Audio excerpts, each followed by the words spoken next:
two groups, which I'll tell you about before we dive into Racontr. We're kind of tangentially associated with Racontr, but I'm not like part of the founding team. Kind of more spreading the love in America of this awesome tool. So the first group I wanted to tell you about is called Storycode. Storycode is about 2 years old and is a global community of immersive media makers.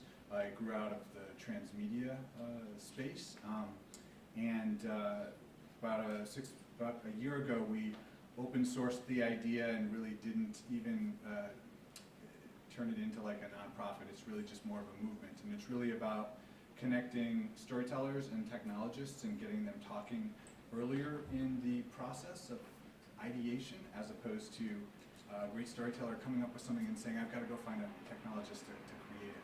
We want to get those people talking sooner. So Storycode now has a number of chapters, and we program, we use the Meetup framework to manage our community, but we program these monthly events that are really like case studies with discussions. So it's all about immersive media creators presenting their projects and sharing with the community what worked and what didn't. And this also includes nonfiction, journalism, and fiction projects as well. And so it's in my role at Storycode that I got connected with the folks that created Racontr.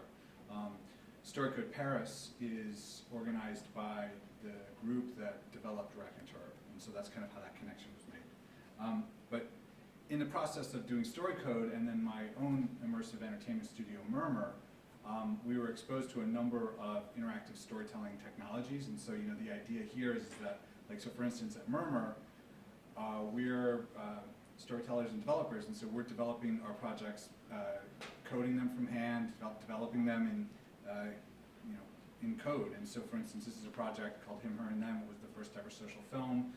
We integrated the Facebook API with a short film, pulling in users' images into the story and comments that their friends left, and it was weird. But like, we had to program that all ourselves in JavaScript, and that was sort of complicated. This is a project called Immigrant Nation, which recently launched. It was funded by Tribeca, the grantee of the Tribeca New Media Fund. Immigrant Nation is a nonfiction immersive piece that's really about kind of showing how everyone's stories of immigration in America are sort of connected, and that people that have been here for a long time really aren't that different from people that have just immigrated here. So it's a combination of interactive film, data visualization, and participatory storytelling. But again, with Immigrant Nation, it was a 9-month project, tons of custom code. It's an amazing technology platform that was created, but it was, those storytellers needed to find hardcore developers to create that. So, in these experiences at Storycode and Murmur, we became exposed to the team that had built Racontr. And we had seen a number of interactive storytelling technologies kind of come and go. And the thing that really resonated with me about Racontr is it's sort of like, it really leaves the creativity open to the storyteller, and it lets you focus on how to tell the most compelling and interesting and immersive story, as opposed to worrying about like your JavaScript variables or where you're going to find the programmer to do that. And if you are developers like we are at Murmur, it's a great tool to do rapid prototyping. So we participated in a Tribeca hackathon where Racontr was the technology there, and over the course of a weekend we prototyped an idea, figured out what was good about it and what stunk about it, and it was really valuable because we were able to just kind of very quickly move into clickable prototype land as opposed to hacking around in HTML and all that stuff. So right now, Racontr is in beta. It was released about a month and a half ago, 2 months ago, and as Jeremy noted, it's from France and has been recently released globally. Some of the platform is still in English, but if you have Google Translate, it's all good. But there's definitely plans to make it more English-centric. But right now, in France, it's been used a lot because they have a really mature, immersive nonfiction community there. There's a lot of government funding for these types of projects. So there's a ton of projects that have been created with Racontr in France, and so we're just now kind of rolling it out to the US. So what I did here was I put together, like literally in 10 minutes, a ridiculously simple and not very well designed demo, but just I wanted to just give you a real quick glimpse into the tool. So again, this idea is that it's kind of like, you know, Mike, how is this different from like Wix or Squarespace? Like those are, you know, website in a box, crank it out type of things. And this, I would say, is more like, does anybody remember Flash? This is like Flash, but it doesn't create Flash. It creates HTML5, CSS3 compliant code, and it's cloud-based. And so it allows you to do a lot of the things that Flash allowed you to do, and some of the nuances and the kind of design attention without having to actually go in and code. So this is basically the scenario screen, and you can see that I've got an intro page, a main page that then links off into 4 detail pages. I can then simply load that page, and then I can open up the editor,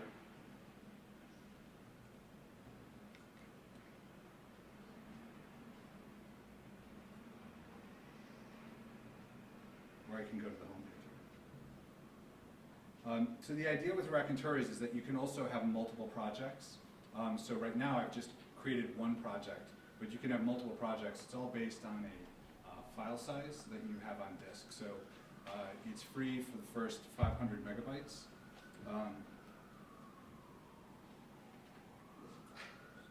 Okay, great. So like I said, it's free for the first 500 megabytes. You can have multiple projects, and it's, you know, the main screen was this scenario page where it sort of links up all the pages in your project. And here basically I've got a stage, I've imported a background video, I've got different thumbnails you see here, and you can simply attach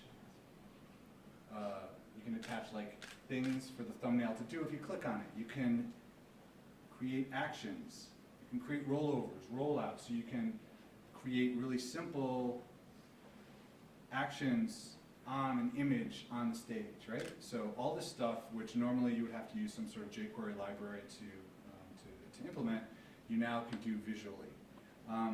You can trigger video to play. You can put video in the background. The types of assets that you can use images, video, audio files. For instance, when you upload the video and audio files, it automatically transcodes them into HTML5 compliant versions of them, so you only need to upload the MP4 file and it'll create the OGG version automatically. Now, you know, again, like if you're really looking for that nuanced, perfect version of the compression settings, then, you know, this, you know, might not be perfect for you, but if you're looking to kind of do something either to prototype or to kind of do something yourself, this would be, you know, something that would save you a lot of time. You can do slideshows. There's this concept of a media library. So this is basically where I have assets for this project. I've got graphic elements, a logo, a title card, some images. I've got a video here, which is a background. It's the background video. It's an MP4, and then I've got 2 audio files. So if I want to actually take a look at what this looks like,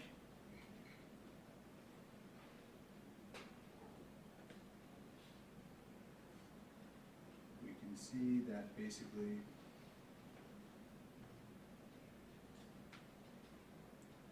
so I've got a page that basically has this opacity. This is an image. I animated it to go from transparent to opaque. I didn't have to do any jQuery on that. I added a link to go to the next page, which is my main menu page. I added some wacky sound effects and some changes when I rolled over it. It's got some spinny stuff. There's background video there. So suddenly I've created like something that's sort of complex. I'm not saying that this is great, but to actually like do this yourself, like programmatically, would take a fair amount of time. And then I've set up links to these different pages. You can accept a video embed from YouTube. And so basically I've set up this site. I did this in like 7 minutes last night just to kind of talk through the functionality and the process. But you can start to see like with these types of tools how this could be really helpful, like for Murmur, it's really helpful for like rapid prototyping, or even if we have like, if we have an idea that we want to pitch to a partner, like oftentimes we collaborate with filmmakers or media companies, but we don't want to build the whole thing out. We can kind of create more than just a PDF click-through to actually show them what that vision could be, and they can kind of get that sense from it. So I think I mentioned that so the pricing, so as I mentioned, it's based on like how much space you take up on the server. It's 500 megabytes. The first 500 megabytes are free. You can have as many projects as you want. There are also templates that are available. So if you want to have like a snowfall-esque parallax scrolling type of project, there's that type of template that you can utilize here. And there are a couple of other like plugins and things like that that you can do. But you know, the idea is that it's a fairly new technology that's kind of been proven in France, where this interactive documentary space is very mature, and they're now just starting to roll this out in the US, and we found it to be really helpful for our process. So yeah, I'll open it up to Q&A.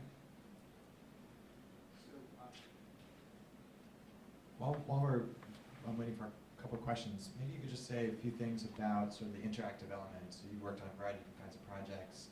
You mentioned the Facebook example. I think for a lot of people, we're not used to seeing that many interactive videos. So what are some of the things that are really interesting, aside from sort of the choose your own adventure, which is one, choose an element you want to watch next. What are some of the other things that are interesting, layering in social media or using interactivity in other ways? Yeah, I mean, one thing that we did, and maybe this is a little bit outside of the Racontr example that I was showing, but for the Immigrant Nation project, you know, UGC is so prevalent now that it's really hard to get people to do it. It's also really hard to get people to go to your website because there's so much other stuff out there. So in our partnership with those filmmakers, it was really about like getting them to understand that if people were just experiencing the Immigrant Nation story on Facebook, then that was better than nothing. And so like you're going to get some people to go to the site and see the amazing interactive film that has questions that you can answer in the middle of it, and it's beautiful, and it's full screen, and it's cinematic. But there's going to be a lot of people that don't go to the site because it's just like a big ask to have someone sit through 10 minutes of video and all that. So it's been getting them to kind of think about like how those social interactions are more than just like check out our site, there's a new story. Like how can we engage in meaningful conversations? And so for Immigrant Nation, we managed to kind of develop technology to pull some of that conversation back into the story. So it's very question-based, so that as you're watching the interactive stories, the questions and the answers that have been kind of pulled from social are mixed in with the narrative.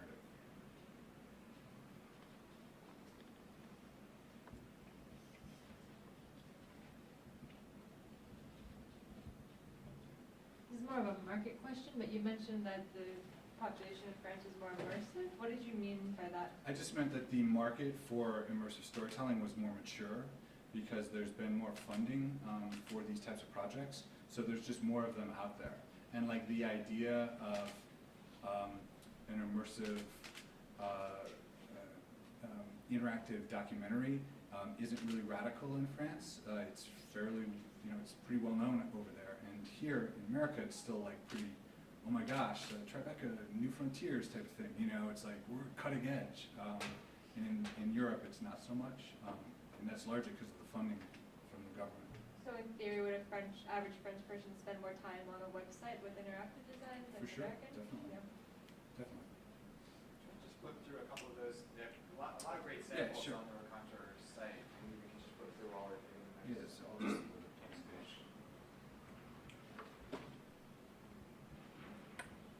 Another thing people may be curious about is just other, sort of the landscape of this. So you work with a variety of different kinds of tools. What are a couple others that you find useful or interesting on the horizon? Or is this kind of the one you're focused on? No, I mean, these like, days? there were a lot of technologies that kind of came out to allow for non-programmers to create immersive stories, and none of them really have made it past the 3 or 6 month phase. Racontr is in the second phase of its life. In the first phase, it was known as Jehudi. So this is a technology that's been kind of baked for like 2 or 3 years. And I think the fact that they've fleshed out a lot of the user pain points in previous versions is really going to help with the rollout here. At Murmur, we're constantly approached by nonfiction storytellers that want to like create an immersive project, but they don't have a budget or they're still figuring it out, and it becomes a real challenge because it's really hard for us to take on a lot of those types of projects.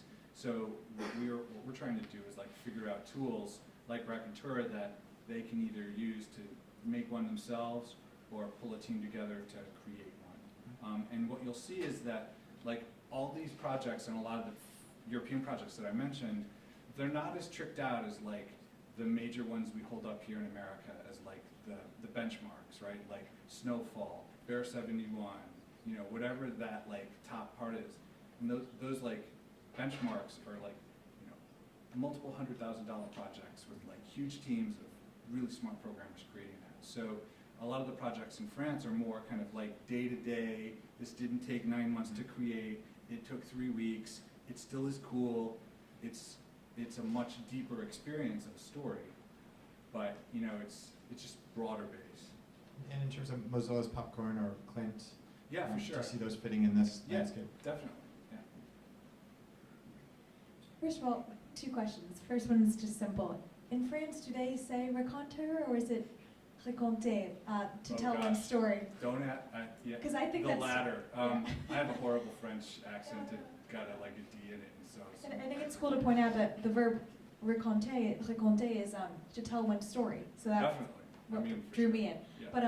But so when you create a project, is it its own website or can you embed it on your personal website or is it? Yeah. Yeah. So each project it has like multiple stages. So there's like a staging hidden, and then like a published, open to the public. You can have custom URLs so that it looks like, you know, it's your own site. It can be embedded on other sites. You can also download it as a iOS or Android app, which is something that's pretty amazing. Now, you know, you need to just understand that like you're going to be somewhat limited in the functionality, and you know, but it still is pretty cool to be able to like create something in one place and then like export it as an app and have it work. So that's an option as well. Hi, I'm TC. I'm the web developer here at the school. I mean, you kind of touched on my question, which is like, is there an option where someone comes to you to do the rapid prototyping, they pull their team together, and they get it pretty much all the way there, but there's some stuff they want to do with that your system doesn't have capable. Can they then export what they've done and then take their own code to it and then deploy it to their own environment as regular production? Or Yeah, definitely. So for Racontr, you can export the site in totally open code that you can then edit yourself. You also have access to the CSS and the JSS through the project window. So if you want to put in your own custom functions, you can. So it really, you know, from a workflow perspective, from a developer's perspective, it's really like, how much do I get into using this as a tool? Right. And if I go all in, there are hooks for me to then kind of continue to take it to that custom level. Exactly. Okay. It's not a black box.